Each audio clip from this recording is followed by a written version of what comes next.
Fala galera, sejam muito bem-vindos à aula de composição, que eu acredito ser uma das aulas mais importantes desse treinamento.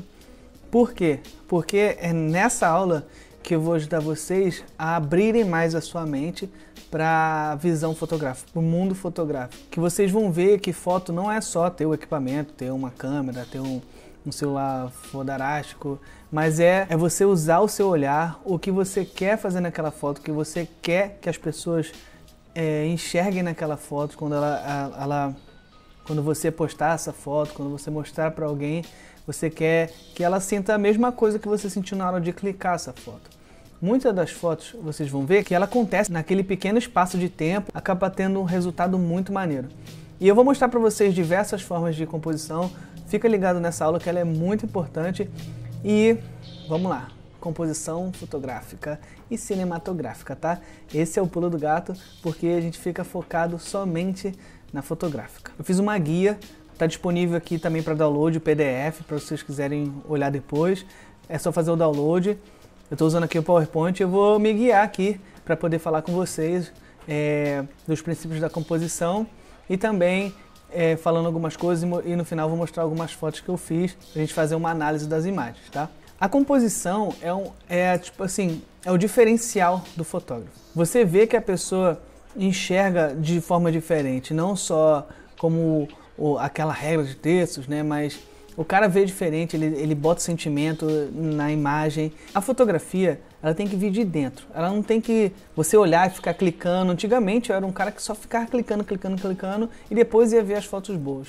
Hoje em dia, cada clique meu, assim, ele é um pouco pensado. Alguns é um momento rápido, é pouco tempo para pensar, mas alguns deles é pensado, eu analiso, assim, eu consigo enxergar as linhas, os ângulos, a matemática, a iluminação das coisas. E é isso que eu vou passar para vocês aqui. A composição na fotografia, ela pode ser definida com a maneira que o fotógrafo se posiciona, como ele posiciona os objetos e os personagens na cena que ele deseja capturar. Tem as linhas e também a iluminação, que é importante. Essa série de elementos que deixa a sua imagem, que cria a sua imagem, que dá a ela um mood, um look diferenciado.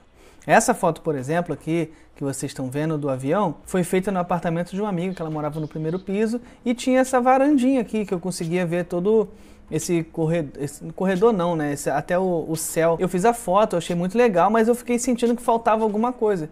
E aí eu procurei um avião, muita gente acha que isso aqui não é montagem, mas é uma montagem.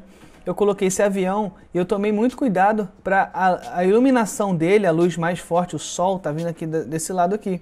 Então eu tomei cuidado para que a luz do avião também esteja aqui. Então parece ser muito real e não tem um reflexo, essas coisas. Então por isso que tem uma composição muito legal, que sem essas linhas aqui, ó, essas linhas, elas te levam até olhar o avião.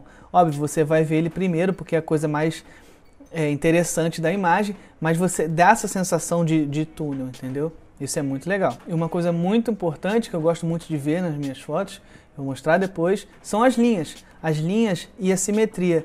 Essa aqui é uma foto do Museu da Manhã, eu fiz com o celular e aqui você pode ver, né, a construção de várias linhas e eu senti nessa imagem aqui que ela teria que ser preto e branco para dar mais poesia para ela, né? E quando eu comecei a perceber essas linhas, eu comecei a pensar diferente. Eu expandi a minha visão na fotografia.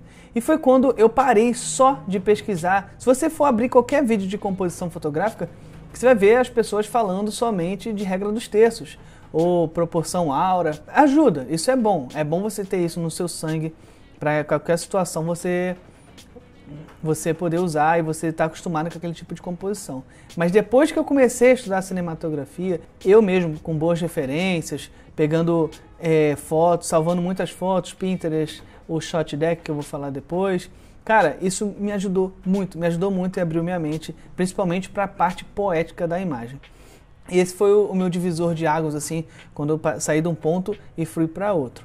E aqui são algumas das composições mais usadas, né, que é a regra dos terços. Às vezes você tem um X aqui também, que ajuda a ser o ponto central. Aquele X, se vocês perceberem, pode ser usado até naquela foto do avião, que eu tenho um X e aqui é o ponto central. E é uma matemática, né? Tem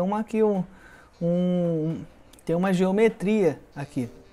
E essa aqui é a proporção áurea, que é muito usada em quadros antigos, eles usavam muito esse tipo de composição aqui, que dava um efeito bem bom de ver assim, nas imagens. E olha só, olha a questão do ponto de vista. Quando você para, você analisa. Por exemplo, essa foto dessa escada. O meu amigo está sempre lá e não tinha uma foto dessa. Entendeu? Ele não tinha uma foto dessa. E aí eu fui lá, visitei, parei, analisei. E, cara, dá uma foto legal. Por causa dessa composição daqui de espiral que vai até lá no final. Junto com a questão igual aquela questão do avião. E eu botei aqui, ó, composição é a forma como se organiza uma fotografia. A escolha dos elementos visuais que farão parte dela e daqueles que não farão determina suas localizações na imagem, seus espaçamentos, tamanhos, escalas e pontos de vista. E aqui para você ver que no cinema eles não pensam só em regra dos textos, eles viajam muito, eles vão muito além. Isso que dá aquela beleza de você assistir um filme, de você ver uma cena que, cara, que cena gostosa de ver, que cena linda. Eu e a Jory, quando estamos assistindo o filme, a gente fica... Tem uns shots, assim, tem uns takes que a gente fica... Caraca, que coisa maravilhosa. E é essa a sensação de composição. E a composição cinematográfica. As fotografias mais lindas são encontradas em filmes, pois é um projeto totalmente planejado, psicológico e matematicamente, para que você esteja sempre atento. No cinema é onde os responsáveis, os diretores de fotografia, pela montagem das cenas, colocam em prática o que estudaram. E aqui tem o exemplo, né? O ShotDeck e o Pinterest, que são sites que você pega esses frames aqui, você tem acesso a esses frames. O Pinterest é mais bagunçado e o ShotDeck, que eu vou falar lá embaixo, lá na aula bônus, eu vou entrar em detalhes sobre ele, que é muito legal, principalmente para quem faz filme, para quem faz vídeo, né? E aqui você pode ver, né, essa questão, eu uso muito essa do círculo, essa aqui é muito legal, é bem mais difícil, essa aqui é bem usada também, essa do triângulo é muito legal, e você começa a perceber essa questão aqui, às vezes em algumas fotos, quando você já está acostumado a ver esse tipo de imagem, né, isso aqui também é bem legal. Então, esse aqui é como se fosse uma regra dos terços, né, ele botou aqui no primeiro terço, na parte horizontal, só não tem aqui as linhas verticais. Mas é basicamente isso. Estudem referências cinematográficas, os frames dos filmes, que aí você vai dar uma expansão na sua mente aí, fotográfica, com certeza. Estático e movimento, né? Isso é bem legal. Estático são coisas paradas e movimento você bota movimento numa imagem, assim, como você sabe que tem movimento ali. Então essa aqui, no caso, se eu tivesse tirado somente essa janela aqui, seria uma foto estática, mas aqui está o Vitor passando, né? Foi o momento que ele passou, então você acaba inserindo movimento e algum outro elemento na imagem, porque é final de tarde, num domingo, o sol entrando aqui assim bem baixinho, né? Nessa frestinha, eu botei a Jory andando aqui, e aí a luz pega nela e ela está olhando diretamente para a luz. E aqui, essa linha aqui faz uma composição também. Eu consigo mostrar o elemento sol, a luz e os prédios aqui. E ela não está tão apagada, né? Porque ela está bem iluminada por causa da luz do sol.